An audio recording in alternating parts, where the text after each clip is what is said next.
get restaurants and workers back on the job. And as we work to keep people from going hungry, we'll also work to keep a roof over their heads to stem the growing housing crisis and evictions that are looming. Approximately 14 million Americans have fallen behind on rent, many at risk of eviction. If we don't act now, there'll be a wave of evictions and foreclosures in the coming months as the pandemic rages on. This would overwhelm emergency shelters, increase COVID-19 infections as people have nowhere to go and can't socially distance. Next week, we'll take action to extend nationwide restrictions on evictions and foreclosures. This will provide more than 25 million Americans greater stability instead of living on the edge every single month. And I'm asking Congress to do its part by funding rental assistance for 14 million hard-hit families and tenants. It will also be a bridge to economic recovery for countless mom-and-pop landlords. These crises are straining the budgets of states and cities and tribal communities that are forced to consider layoff and service restrictions of the most needed workers. It means that people putting their lives at risk are the very people now at risk of losing their jobs. Police officers, firefighters, all first responders, nurses, educators. You know, over the last year alone, over 600,000 educators have lost their jobs in our cities and towns.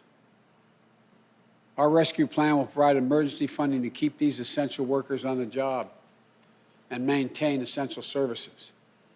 It will ensure that vaccines are administered. More and more lawmakers are now warning the American people of recession that may happen this year. The Federal Reserve has just released new information regarding inflation. Top economists and advocacy groups are urging that Congress pass at least one more round of federal relief checks.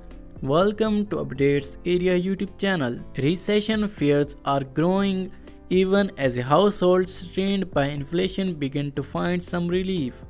The dynamic captures of a confusing state of the US economy as the Federal Reserve aggressively fights inflation with the interest rate hikes that aim to slash prices by slowing demand and risking a recession.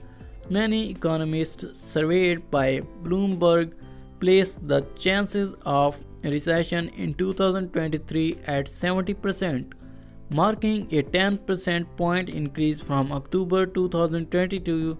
The projections arrived days after the latest rate hike from the Feds, which sent this dark market tumbling.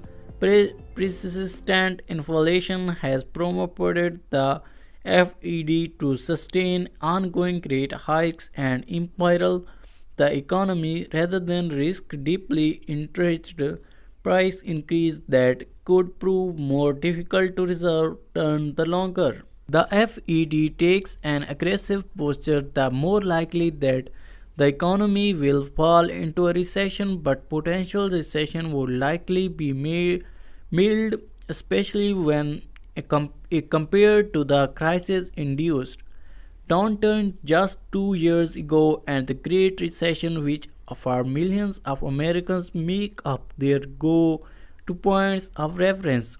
Still, for those put out of work by a downturn, the effects would be served at the center of the nation's economic problems.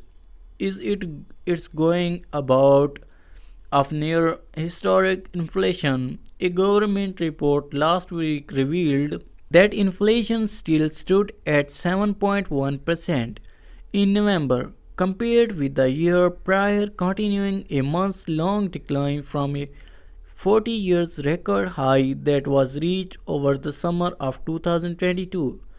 However, the inflation remains at a level more than triple of the Fed's target rate of 2%. So in response, the Fed has continued a series of interest rate hikes. The Fed is probably going to have to keep interest rates elevated for much longer. That makes it very difficult for a household to borrow for a car or a mortgage, and it makes it more difficult for firms to borrow to take on new projects for its part. The Fed acknowledges that the rates hike will cause job losses but says it's trying to avoid a recession.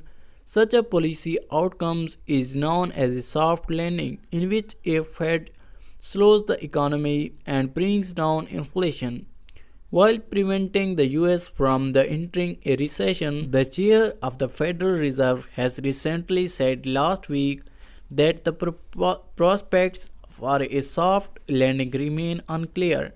Many economists think that the United States will likely avoid a recession altogether. Payments worth up to $1,050 from a state program will also be issued to some California residents by the end of this week.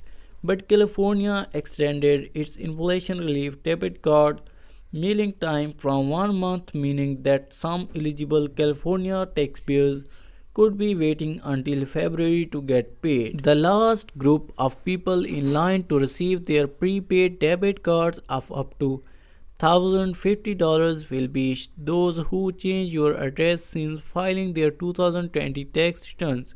The California Franchise Tax Board's new mailing time frame is January 30th to February 30th, 2023. Debit cards began rolling out in late October and were supposed to conclude on January 31st, 2023.